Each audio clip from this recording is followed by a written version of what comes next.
आप क्या बोल सकते हैं?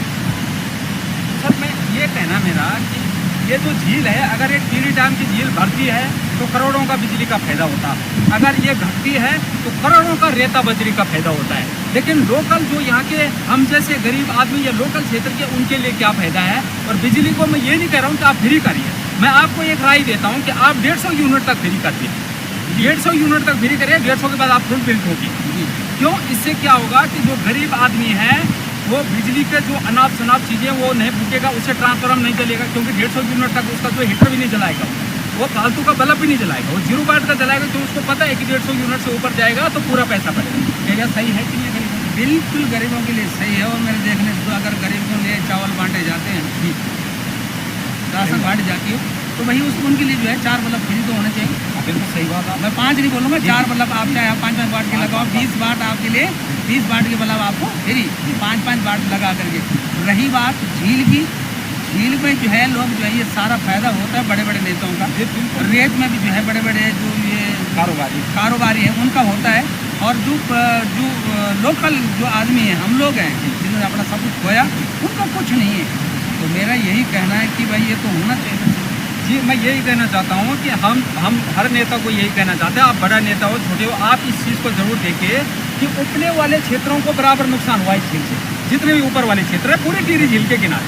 मैं ये नहीं कर रहा हूँ कि यहीं हमारा पूरे टिहरी झील के किनारे, लेकिन इतने कमाई के बावजूद हम लोग गरीब के गरीब ही रह गए, हमारे पल्ले कुछ नहीं पड़ा। और 150 यूनिट तक की फ्री बिजली दिल्ली में, पंजाब में मिल रही है, तो यहाँ क्या है जहाँ गढ़ है बिजली, है ना? आपका क्या कहना चाहते हैं?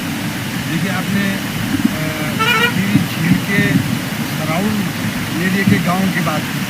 हमारे जो काश्तकार हैं चारों तरफ, झील के चारों तरफ, तो उनको वास्तव में हमेशा समस्या रहती है।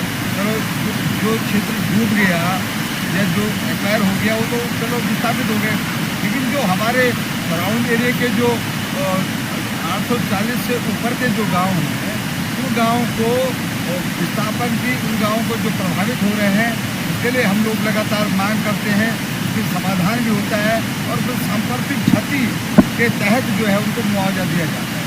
तो सांप्रतिक क्षति से मेरा आगे भी मैंने माननीय प्रधानमंत्री जी से भी ये मांग की थी पिछली बार कि भाई जो हमारे सराउंड एरिया के गांव हैं और जो प्रभावित हर साल जो है जब पानी बढ़ता है तो उनके खेत खलिहान जो है प्रभावित होते हैं, पानी में आ जाते हैं। तो हमने कहा कि सांप्रतिक क्षति को जो विस्थापन की जो पॉलिसी है उसको लेकर के उनको जो मुआवजा दिया जाता है।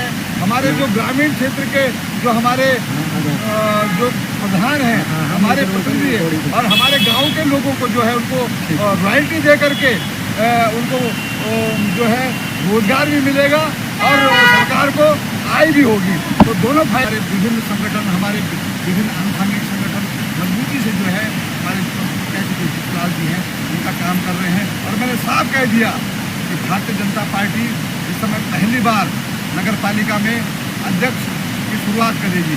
हमारा अध्यक्ष जीतेगा और भविष्य में भी हमारे चाहे ब्लॉक प्रमुख हैं, चाहे चुनाव प्रतिनिधि, वो जीतेंगे। लेकिन मैंने उनके लिए भी कह दिया, जो कहीं पर कोई कार्यकर्ता अगर गड़बड़ करता हुआ पाया जाएगा उसके खिलाफ हम कठोर कार्रवाई करेंगे, ताकि वो भविष्य में इसकी भारतीय जनता पार्टी में एंट्री बंद हो जाए और भारतीय जनता पार्टी के जो वफादार लोग हैं उनका सम्मान रहेगा। और निश्चित रूप से जो हमारी पार्टी के वफादार लोग हैं, हमारे अधिकांश लोग जो मजबूती से काम कर रहे हैं, उनका मैं तहे दिल से आभार व्यक्त करता हूं। उसको करेंगे भी और नेताओं के बीच रखेंगे। तो आप देख रहे हैं उत्तराखंड उत्तरकाशी तक। जय हिंद, जय भीम।